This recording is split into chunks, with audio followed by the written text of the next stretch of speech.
So a long time ago, I mentioned the Roblox game Robeats. It's a game that I poured a few hours into at the time before I left it and moved on to other things. Now that happens to quite a lot of Roblox games I play, but it's usually down to loss of interest. Robeats, however, is a different case, and it's something that I've been wanting to cover for a long time now. So now, before I forget any longer, let's delve in and see if it can win me back.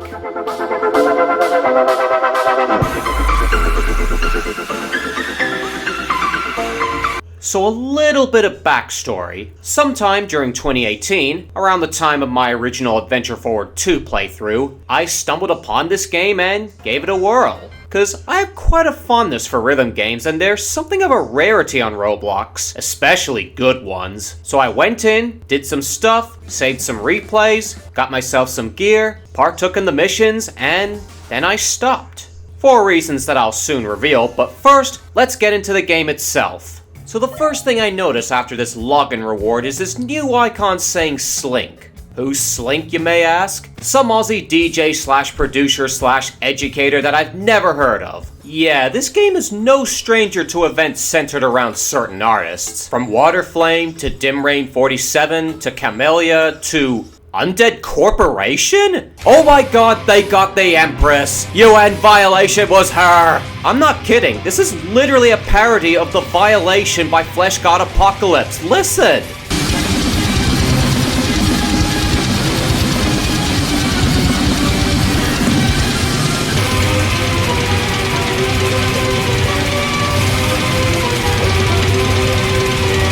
Best mariachi I have ever listened to. Oh, sorry. So you can imagine all the connections I have with a guy I've never heard of before, so let's go through the basics of this game. You pick a song. You get queued up for a match. You can wait for others, or you can play solo. You hit the oncoming notes with your keyboard keys and score as many points as you can. Also, you can spectate other players as they dance away. Oh my god, Oku's a wolf girl now? That changes everything! Sounds simple enough, right? Oh, when I said basic, I meant it, because there is so much more to this game than meets the eye. Shopping, gears, roulette, missions, crafting, elements? I don't even recall those last two. Oh, bollocks, me head hurts. Yeah, there's a lot of stuff here to wrap your head around, so let's just take one step at a time. First up, the shops. With your coins and stars, you can buy quite a few things in this game. Songs, gears, crafting materials, and you can earn this currency by playing songs, completing missions, and even talking to some NPCs. Yeah, that's another thing in this game that you can do if you want to throw a bunch of money away to a dancing alien. And no, it does not have the voice of Hatsune Miku. But if you're interested, you can leave a message for other players and optionally leave a gift for them.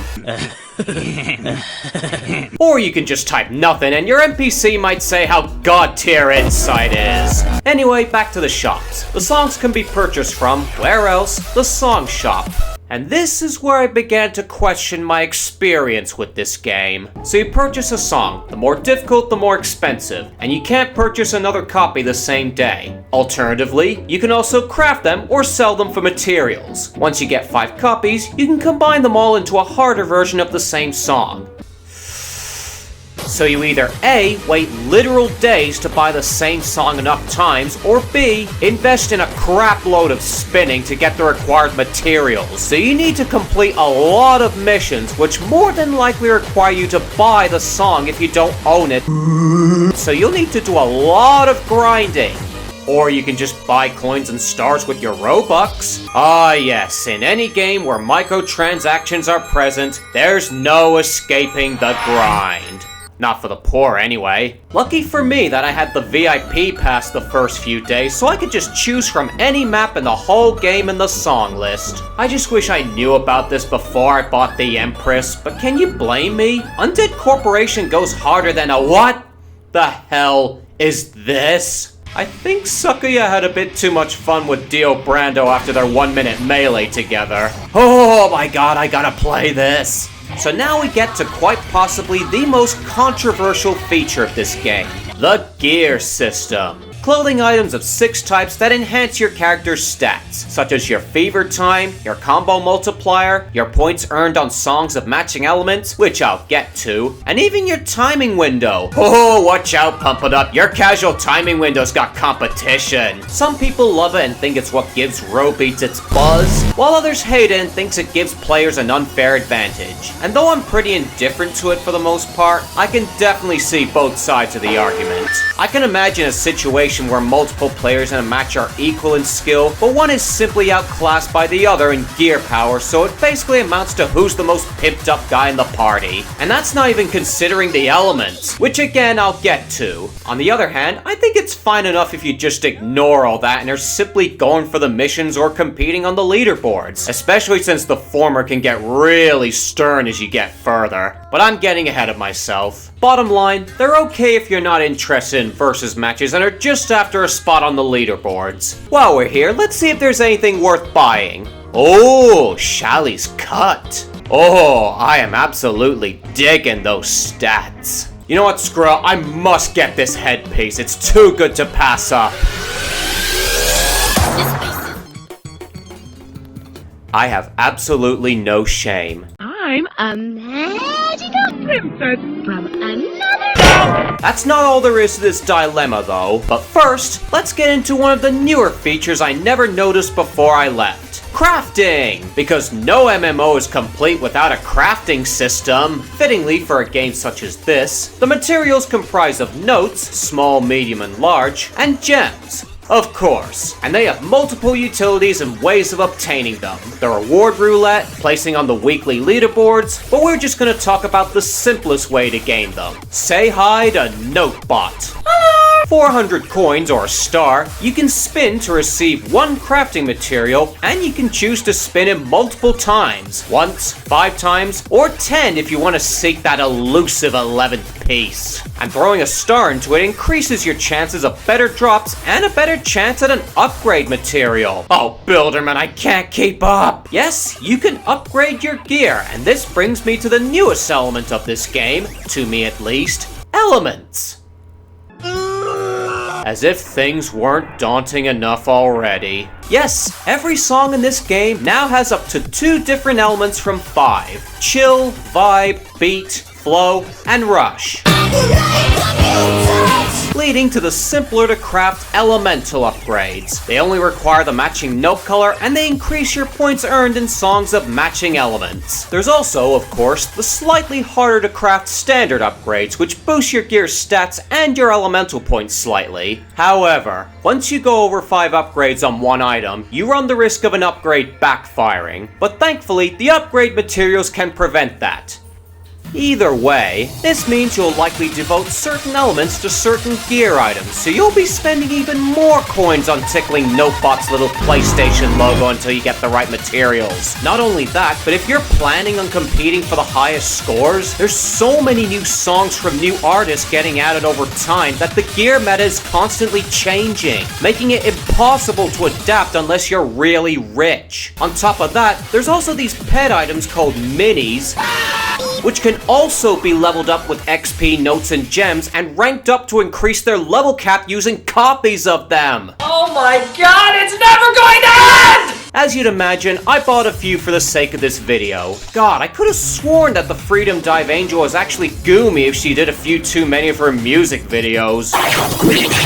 Eventually, I claimed and equipped a few that boosted my preferred elements the most, and lo and behold, I scored over 1,000,000 points on Calamity Fortune and Space Battle. And yes, I only then just realized that you can change the speed of the notes and the offset among other things. Am I really that unattentive? But yeah, comparing the gear power across these songs, Calamity Fortune and the Angel's Messages gear powers were in the 200s, nothing special, and I got some nice scores. Space Battle and Freedom Dive, meanwhile, had over 400, and that completely carried me through sections that I just couldn't play to save my life. I regret nothing. And I got these boosts just from these guys. That's how much they contribute to the meta, and is only a glimpse of the absurd amount of materials you need if you want a chance at top scoring the leaderboards. So TLDR, or TLDL, if you want to play competitively, you gotta play, spend, and understand a lot. Alright, enough of all that. I can finally get to the main part of this game that disillusioned me the first time I played. The missions, both daily and weekly. They all start out nice and simple. Play a really easy map from the selection to win coins, with minimal required effort, and just playing a song once to get a star. The weekly missions, on the other hand, have different tasks such as spinning the star machine or cheering players a number of times for even bigger rewards. Now that doesn't sound so bad, right? Right? Before you even know it, you're faced with a difficulty curve that would make Battletoads blush and crash horribly in Turbo Tunnel. As soon as you reach the amateur missions, that's where the tasks truly show their teeth. The song selection gets harder, the required accuracy gets higher, and there's a challenge demanding you to full combo a song, and it's usually one of the harder maps of the selection. Oh god. Oh no. It's all coming back to me now. Staring at Star. See, back then, the mission tasks were much more varied, and among those was scoring a set amount of points on a map. And one mission that truly stood out to me was Staring at Star. And not in a good way. This song's difficulty was right near the edge of my comfort zone at the time, and I had to score over 500,000 points, higher than any score I'd gotten at that point, in a map that throws this shit at you. Not helping is the fact that gears weren't nearly as powerful back then as they are today, so getting an already demandingly high score on a 20 seems a bit out of reach compared to the other amateur missions. No one said this would be easy, huh? Yeah, thanks for the help, Star. Let me burn my fingers and cry! So, yeah, I never completed the mission. I couldn't progress through the ranks because that's how it was back then, and I slowly stopped playing the game. So now that I'm back, how does this challenge hold up today? I'd love to be able to answer that, but I couldn't for the life of me find it anywhere in the game. Maybe they removed it a while ago? I have no flippin' idea what's going on. Help me out, Koishi! Alas, my score will never be settled, in two senses of the phrase. So the individual score targets have been scrapped for daily missions, and now you must rely on accuracy instead of gear power. So that must mean everything's changed for the better, right? Wrong! So I unlocked the pro missions and nope! I am not even gonna touch that. Like, it really expects me to be able to do that. Like, something along the lines of Delight Me sounds doable if I played the song enough times, but if I went after this, I'd be here all day racking up meaningless points and RSIs. The accuracy missions were challenging enough, thank you very much. But if you think that's bad, get a load of the star missions.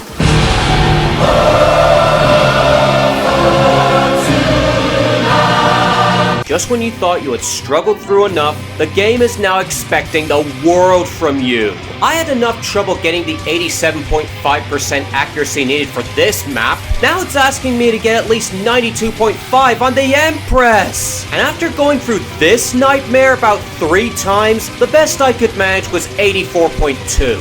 3 times isn't many, sure, but if my accuracy went up that little from the last run, that should say everything. I can almost see the uncensored artwork with Ramelia flipping you off.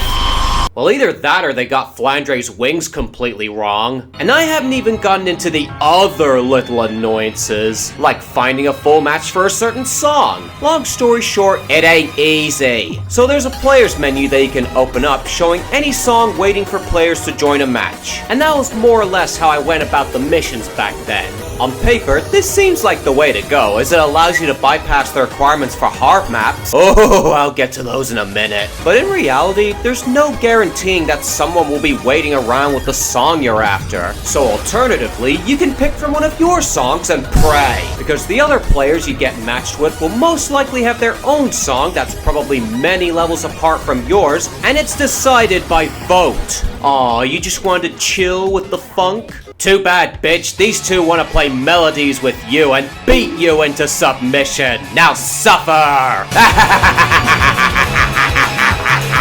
How'd that plan turn out for you, dummy? Basically, there's no reliable way to play a map you're consistent with in a versus match, and it's all down to luck.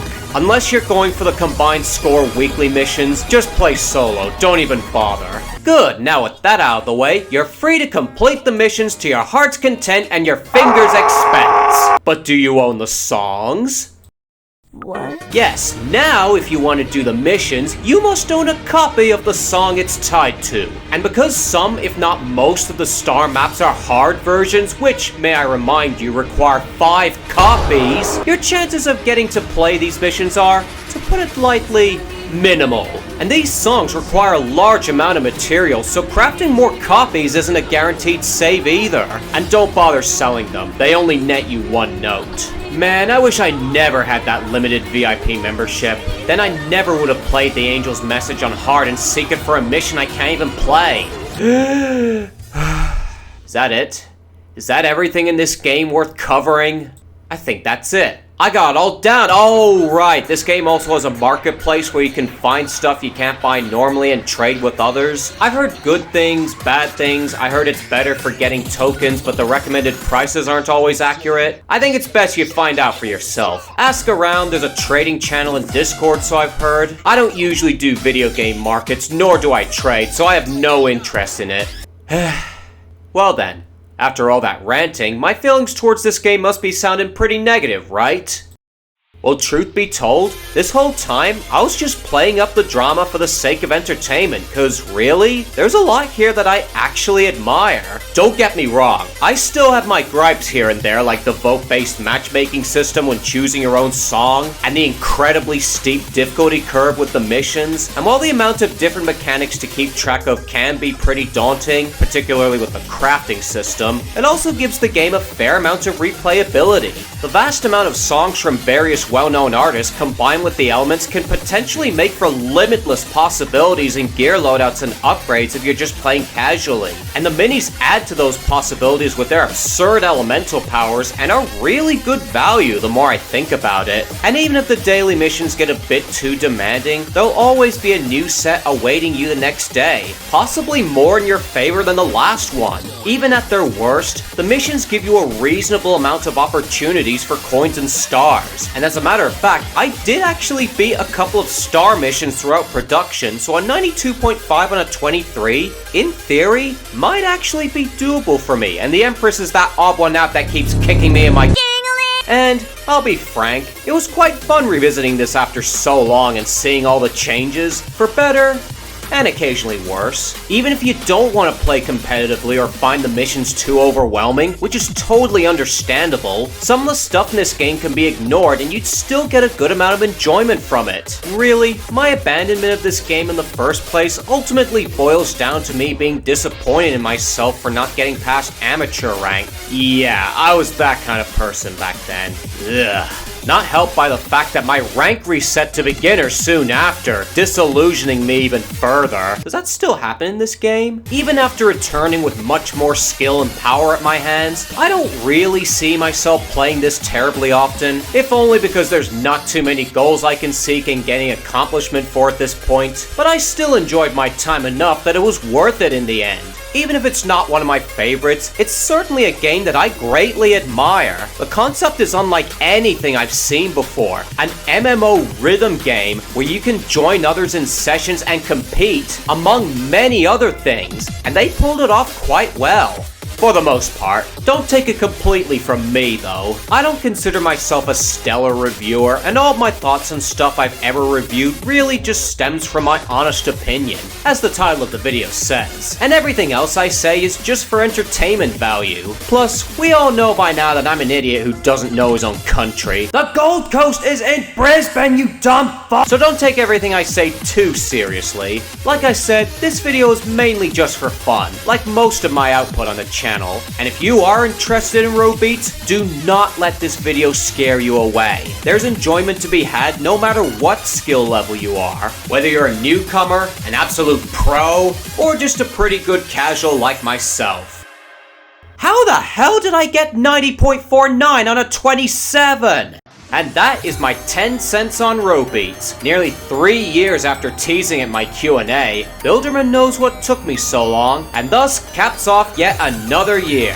2022 has been a year with plenty of ups and downs regarding my production, and with this video's release marks the beginning of a very important phase in this channel's history, and I'm looking forward to what it has in store for me and for you guys. And as one last gift for you all this season, here is a sneak peek at the new FE2 maps list. After that, we got more lasers. Am I playing Flood Escape 2 or Oceans 12? Thank you all for tuning into this grossly overdue video, and here's to better things coming in the new year.